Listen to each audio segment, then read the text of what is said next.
ba SIU ba rebotse pegelo e ka ga bonwenwe mo dilwaneng tsa go itshireletsa kgatlhanong le coronavirus mo bekeng e e fetileng.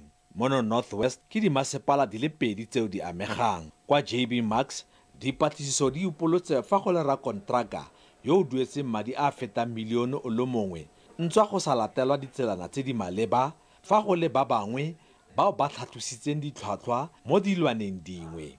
Kwa Ratlou le gone go upolotse fa batlamedi ba tlhatlositse ditlhwatlhwa. Mo dimmasepaleng ka bobedi ba SIU ba atlenegisitse gore go tsewe dikgato kgatlhanong le batlhankela bagolwane. Ke nnete municipal manager le chief financial officer ba fumane mangolo a bone a reng ba bue hore hobaneng ba sa bellwe ka thoko mosebetsing. Se the report e reng re se dire ke be ke se tsenya mo tirisong ke be ke simola ke mo kwala lekwalo re municipal manager gore a ntlhalosetse gore goreng a ska suspendiwa so ke mo file matsatsi a le 7.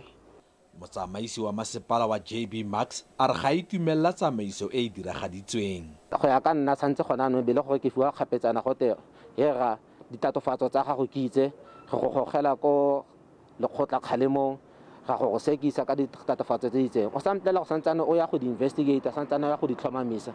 Le gale ba bothati jwa puso ya province ba ka ya fa ba diragatsa molao. Ke hela ka gone ha o tsaya dikgato tseo o patelediwa ke molao gore o reetse pele le motho gore a reng tota se go a go batlisisa ke hela gore a re mo sekisa le a theogetse kampo re mo sekisa le ko patlelong.